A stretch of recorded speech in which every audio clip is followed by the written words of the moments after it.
Assalamualaikum warahmatullahi wabarakatuh. Perkenalkan, saya Fadilah Batubara dari jurusan Pendidikan Agama Islam Universitas Islam Negeri Sumatera Utara. Pada video pembelajaran kali ini, saya akan membawakan materi mengenai hakikat belajar dan pembelajaran Al-Quran Hadis.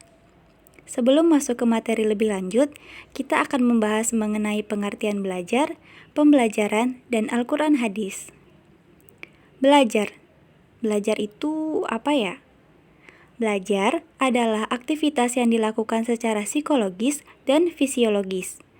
Aktivitas bersifat psikologis yaitu proses mental seperti berpikir, memahami, menyimpulkan, membandingkan, dan menganalisis.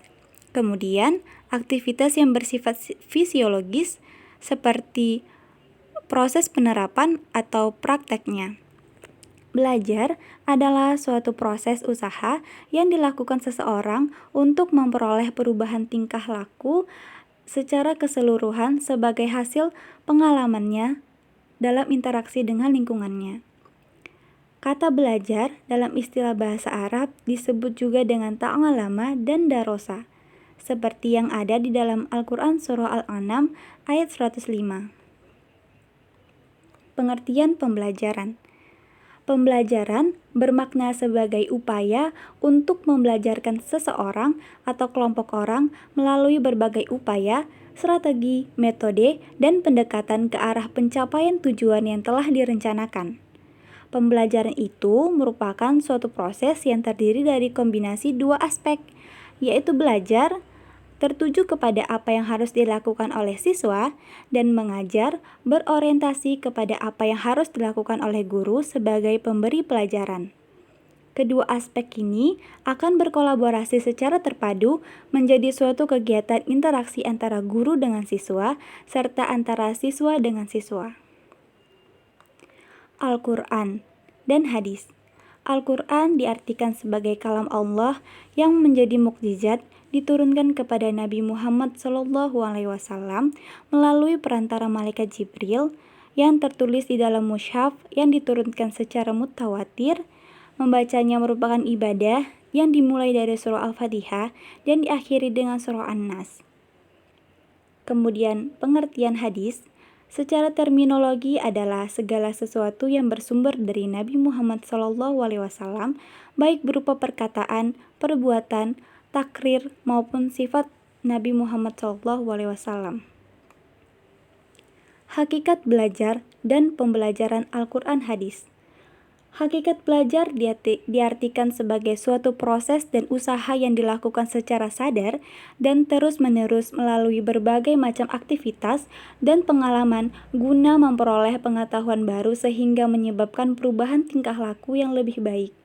Hakikat pembelajaran adalah proses interaksi antara peserta didik dengan lingkungan sehingga terjadi perubahan perilaku ke arah yang lebih baik. Perintah belajar untuk memperoleh pengetahuan ilmiah dinyatakan Allah sejak wahyu pertama, yaitu Al-Quran Surah Al-Iqra ayat 1-5. Kata Iqra yang secara gramatikal bermakna bacalah, bermakna menelaah, mendalami, meneliti, mengetahui ciri-ciri tertentu. Maka jelaslah dengan perintah Iqra kita memperoleh pengetahuan atau ilmu pengetahuan dengan membaca, menelaah, meneliti, dan mendalami, yang dimulai dengan menyebut kata Rob yang telah menciptakan. Hakikat belajar dan pembelajaran Al-Quran Hadis adalah proses belajar mengajar mengenai bagaimana memahami dan menjelaskan makna dari Al-Quran dan Hadis serta mengeluarkan hukum-hukum yang terdapat di dalamnya agar tidak salah dalam melaksanakan apa saja yang diperintahkan dan dilarang. Selain itu, pembelajaran Al-Quran Hadis juga merupakan bagian dari upaya untuk mempersiapkan sejak dini agar siswa memahami, terampil melaksanakan dan mengamalkan isi kandungan Al-Quran Hadis melalui kegiatan pendidikan. Tujuan pembelajaran Al-Quran Hadis ialah dapat meningkatkan kecintaan peserta didik dengan dalil-dalil yang terdapat dalam Al-Quran dan Hadis, membekali peserta didik terhadap Al-Quran sebagai pedoman dalam menyikapi dan menghadapi kehidupan, dan supaya peserta didik dapat meningkatkan pemahaman dan pengamalan isi kandungan Al-Quran hadis yang dilandasi oleh dasar-dasar keilmuan tentang Al-Quran dan hadis. Fungsi pembelajaran Al-Quran hadis ada 6. Yang pertama, pemahaman, yaitu menyampaikan ilmu pengetahuan, cara membaca dan menulis Al-Quran, serta kandungan Al-Quran dan hadis. Yang kedua, sebagai sumber nilai yang memberikan pedoman hidup untuk mencapai kebahagiaan hidup di dunia dan di akhirat. Yang ketiga, sebagai sumber motivasi, yaitu memberikan dorongan untuk meningkatkan kualitas hidup beragama, bermasyarakat, dan bernegara. Yang keempat, pengembangan, yaitu meningkatkan keimanan dan ketakwaan peserta didik dalam meyakini kebenaran ajaran agama Islam, melanjutkan upaya yang telah dilaksanakan dalam lingkungan keluarga maupun jenjang pendidikan sebelumnya. Yang kelima, sebagai perbaikan, yaitu memperbaiki kesalahan-kesalahan dalam keyakinan, pemahaman, dan pengamalan ajaran Islam peserta didik dalam kehidupan sehari-hari.